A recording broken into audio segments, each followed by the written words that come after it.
In this video, I'll show you how to connect a CODESYS PLC to Factory I/O using the OPC DA communication protocol. Before I do that, I want to introduce the sponsor of today's video, RealPARS Business. RealPARS Business gives engineering and maintenance teams access to a library of over 120 practical courses on industrial automation that are available to follow on demand to help improve productivity and reduce downtime. Learn more about RealPARS Business by heading over to realpars.com/business or clicking the link in the description below this video. Before we learn how to connect CODESYS to Factory I/O using OPC DA, let me take a minute to introduce CODESYS, Factory I/O, and OPC DA. CODESYS is a vendor-agnostic controls runtime and development system. The development system is completely free to download and use, making it a popular choice for learning PLC programming. You can learn how to download and install CODESYS on your computer by checking our video, How to Download and Install CODESYS, which is linked in the description below.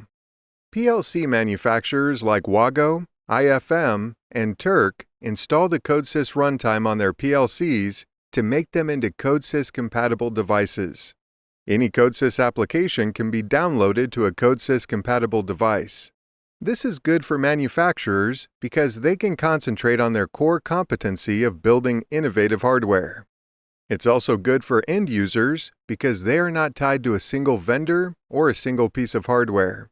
You can learn more about why CODESYS is important by checking our video, What is CODESYS and Why is it Important?, which is linked in the description below. Factory I/O is a 3D simulation environment for PLC training. With Factory I/O, you can connect a digital twin of a factory to a PLC to test code and visualize how your code would control a physical process. Factory I/O is a paid piece of software, but you can download a free trial of Factory I/O using the link in the description below this video. Finally, OPC DA, or Open Platform Communications Data Access, is a communications protocol used for accessing process data. Using OPC DA is one of the easiest ways to connect a CODESYS PLC to a Factory I/O scene. Let's see how to do that. In CODESYS, I can create a new project using the standard project template. As part of the creation process, I specify that I want to use a CODESYS Control Windows version 3 device and Ladder as the programming language. In the project, I add a global variable list to the application called I/O and add the variables that we will use to exchange data with the Factory I/O scene to the list. After adding the global variable list, I right-click on the object and open its properties. In the Build tab, I enable the Link Always option to make sure that these global variables are available in my symbol configuration object. Next, I add a symbol configuration to the application to make these variables available to external applications like Factory I/O. After adding the symbol configuration, I build the project by clicking on the Build button. After building the project, I check the I/O symbols to allow external access to these symbols. After configuring my symbol configuration, I open the PLC PRG POU and write the simple logic for this application to run the conveyor motor when the normally closed sensor is not triggered.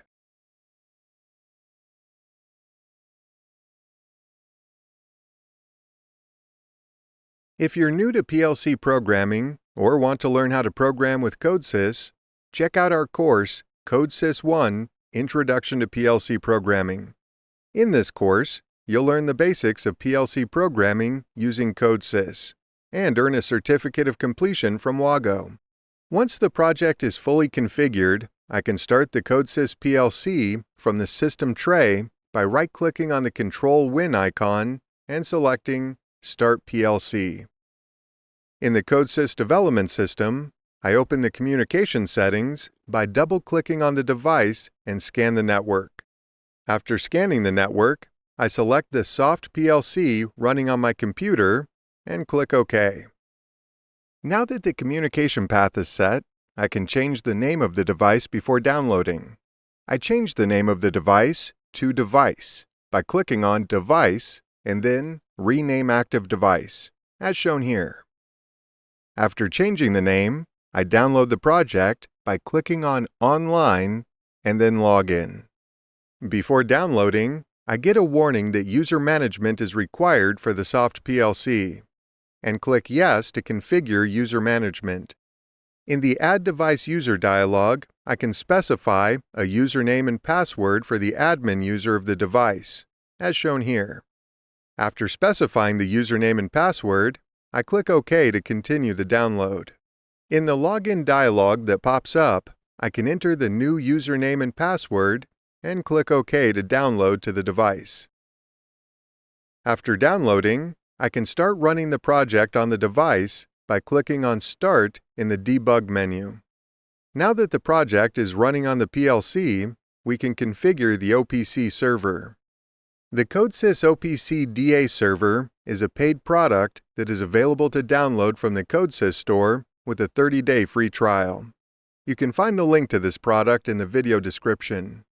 After installing the CODESYS OPC DA server, launch the OPC Configurator application on your computer. In the OPC Configurator, rename the PLC to the same name as the PLC in your CODESYS project and click Save in the File menu to save your changes. After saving, we can switch over to Factory I/O. Next, I launch Factory I/O on my computer and open the scene 1 from A to B, which we will use in this demo. In the scene, I click on File and then Drivers to open the driver configuration. From the drop-down list of available drivers, I select the OPC client DA UA driver. Next, I click Configuration to open the driver configuration window. I select CODESYS OPC DA from the list of available OPC servers. After selecting the server, I click Browse to find the nodes that are exposed by this OPC DA server. Then I click the back arrow and map the sensors and actuators to the driver tags, as shown here. Finally, I close the driver window and run the scene to confirm that the communication is working. As expected, the conveyor runs until the sensor is triggered by the tote. In this video, I showed you how to connect a CODESYS PLC to a Factory I/O scene. If you want to learn more about how to program PLCs with CODESYS, RealPARS has a number of courses on this topic. You can get started with CODESYS 1 Introduction to PLC Programming, which covers the basics of PLC programming and helps you get comfortable with the CODESYS environment. After that, take your skills further with CODESYS Debugging Techniques for Controls Engineers, where you'll learn practical strategies for troubleshooting and debugging your PLC programs efficiently. You can find the links to these courses in the video description. RealPARS business members get access to these courses along with more than 120 other high-quality courses that can be used to train your team on demand to improve productivity and reduce downtime.